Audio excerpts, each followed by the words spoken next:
That was our collective gesture in honor of Andres. I'm now going to invite each of the poets to read one poem of their own that they wrote prior to this gesture, starting with Paul Martínez Pompa, followed by Emma Trelles, Laurie and Guerrero, David Campos, and Felicia Zamora.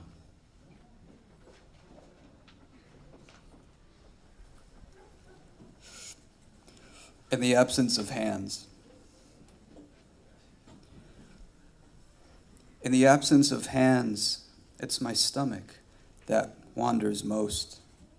Why I can't hold on as you go hurrying through the cold, which itself is a beacon for wakefulness. When two mouths untie each other in the absence of ports, I'm afraid to speak what you already know. So I use some other nearness to paint a chair on your front stoop. I suppose you could contain this breath knot with a mathematics that depends on murder, but light still is light, and skin is a river, lulling a frightened town to sleep and carrying its meanness to the sea that never learned a need for asking how many or how dark winter's trees and how tall they reach into the tight night air. I am alive with you now, and I am alive now with you. I am a tree lulling a murderer into town. I am an unsleeping mouth. I am a mathematics. I am a painting whose imperfect snow never touches earth.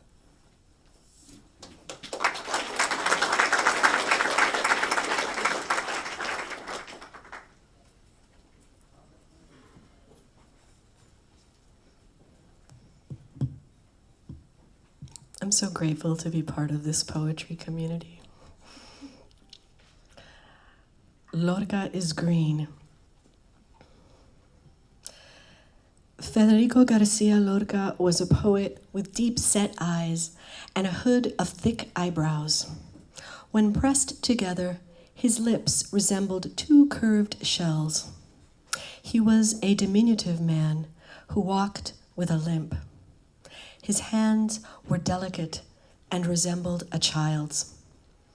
I see Lorca, his words, but also his body, what must now only be his disassembled bones, his prettiness and his flaws dissolved to minerals.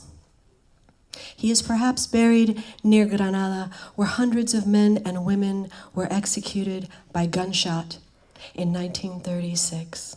During the Civil War, beside a cemetery wall and its surrounding hillsides and olive trees. Lorca died in summer, 4 months before the harvest, when the trees' silvered branches were likely heavy with petals and fruit. Some of them are very old, their leaves long threaded by a wind arriving from the sea, through a vacant archway, as Lorca wrote, con olor de saliva de niño, de hierba machacada y velo de medusa.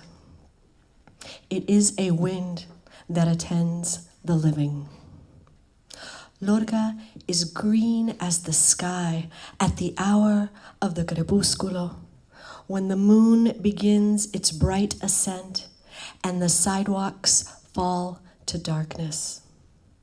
Lorca is the shadow green of mangroves and pines, the slash of green beneath the egret's eye. He is the green that enters in silence. He is the green that returns. Lorca was a poet whose work I read out loud and in Spanish to my mother and stepfather. She made Cuban coffee and served it in tiny china cups. He sat at the kitchen counter and noted kindly that my pronunciation was better than he had expected. Quite good, in fact. That summer, when my mother's hair had finally grown back after the chemo, her head now dark and budding with curls, I could read espadas and adelfa, but did not know they meant swords and oleander. It is easier to speak than to understand Spanish, with its velvet-clad consonants and hopeful vowels, each letter sounding exactly as it appears. Nothing is left behind. Nothing is buried. When my mother says my name, her voice rings like a little gold bell, and I think of yellow, a color that, like her, is filled with resolve. Yellow is a window, a locket, a poison that can heal. Yellow is Pinar del Rio, heat and flat valleys, and where my mother's people are from. When I was a girl, yellow was the braid she wore long and down the middle of her back. Yellow was the garden of succulents she grew, their branches circuitous, and each leaf's shape a surprise. A paddle, a button, a dagger, a heart.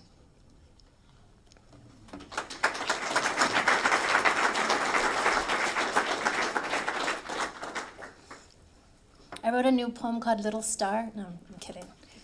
I'm just kidding. On Sundays, we have coffee. The last time I shot a gun was the night my father told me he should have killed my mother when he had the chance. I buried my father that night, wrote the last poem for him, left it burning where he lay. On Sundays, we have coffee. Inside him is the tiny pulsing gene dancing in the blood as genes do, not questioning itself, at once warrior and weapon and battlefield. I have inherited that bullet. Sometimes it gets caught in the throat, sometimes in the tips of my fingers. The skin cannot hide its triggers. On Sundays, we have coffee. On Sundays, too, I am his.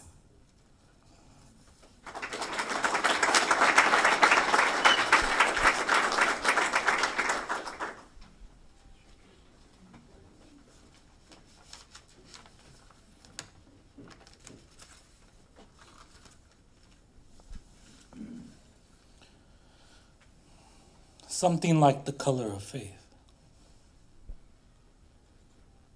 Each sunrise is a church.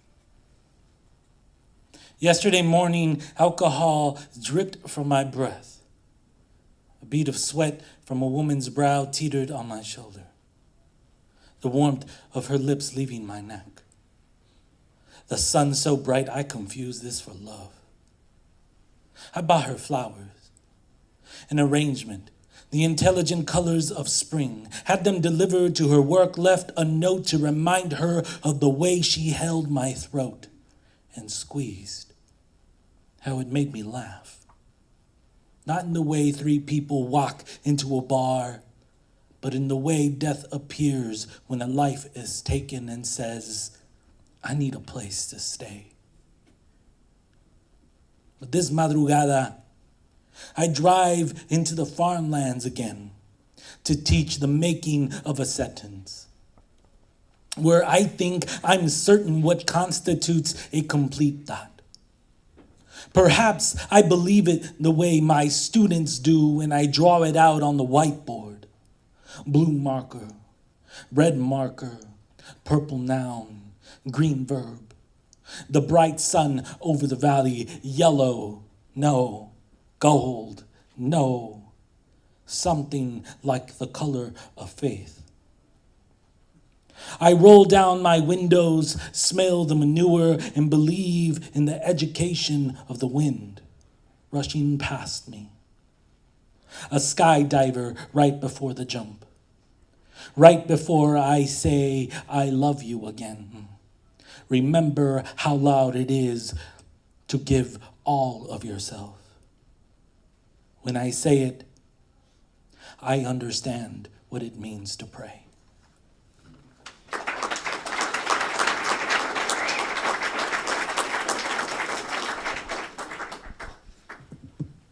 As the final reader, but then also the most recent winner of the prize, soon to be not the most recent winner of the prize, I do want to take a minute and say thank you to all of you.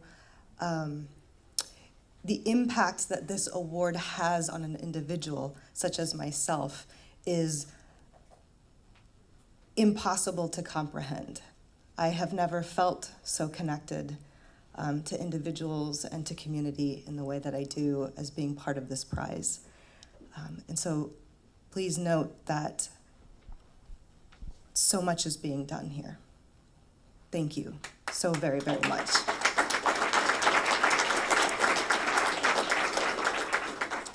This poem is a love poem in a very odd and awkward way. And I think it's a love poem to my mother.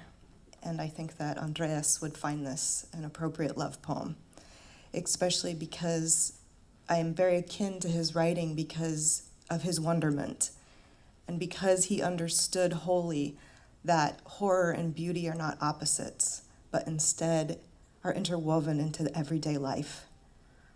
So this poem is for both Andrés and my mother, and in wonder too. Just overhead, a hawk so close, I trace the delicate designs and patterns of an open wingspan with my pupils. A hawk with a prairie dog flailing in its limbs. What does anyone really know about beauty? When young, I wrecked a dirt bike with my brother, slid down 3/4 of a hill on bare legs. Think all smiles and wind throughout. Think what tear of flesh sounds like. He held my chin. Don't look down. Even now, the asphalt still infused to my knee. Pale blue under the sheen of skin. Scar tissue twists in tributaries. A small river built in me. And in wonder too, beauty peaks just below. My mother eats frozen cherries, bags of frozen cherries. The acidity cracks and sores the creases of her mouth. With sores, she eats cherries. Cherries until her jaw bogs from pain. Wonder her here. Think how something simple and cellular and storied. Think shh, shh. Think deep red against her pale. Think hawk or prairie dog. Story of you, cherry, or you, chin, or you, eyes of the prairie dog, wild. Thank you.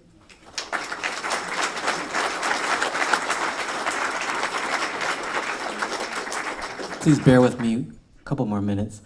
What was going to happen tonight is I was going to casually say in my remarks that Ada Limon, our current final judge, was going to let us know at the end of this month who the new winner was.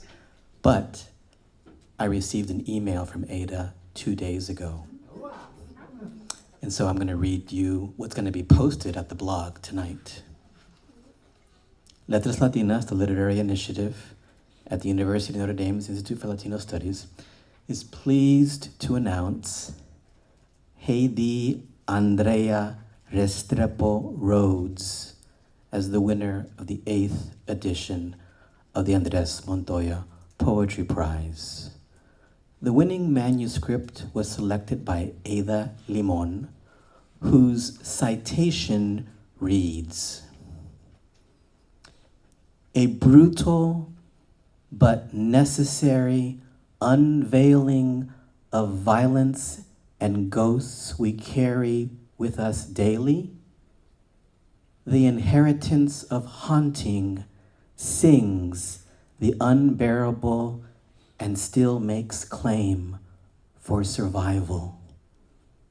These are intricate poems that are odes to the women who have come before us, odes to the women who have been silenced by fear, and odes to the wreckage of centuries. With language that is alive, inventive, sound-driven, and ricocheting with power, this is a fierce and breathtaking collection that risks calling for a great reckoning with our collective past." Heidi Andrea Restrepo Rhodes is a queer, disabled, mixed-race, second-generation Colombian immigrant, poet, artist, scholar, and activist. Her creative work has been published, exhibited, and performed in As Us, Pank, Raspa, Word Riot, Feminist Studies, and elsewhere. Here's the statement Heidi offered upon learning that she had won. "We are incessantly subject to the ghost as an intrusion of histories of conquest and loss, their vociferations coursing in our mouths, both liberating and terrifying. Haunting is a gift, a mirror to our survival, our defiances, and that of generations before us. It is, too, a responsibility bestowed, for that which haunts us also entrusts us with what we will make of it all, urging us to labor, to conjure ungovernable life against the hold. It moves me every day to be amidst an unyielding riot of poets, Latinx and otherwise, in this practice of summoning, of writing the world. Receiving the honor of the Andrés Montoya Poetry Prize is to be called further into this work with those who dream against the violence and bear witness to the obstinate beauty of life. Andrés Montoya's poetry itself lighting the way." Thank you very much.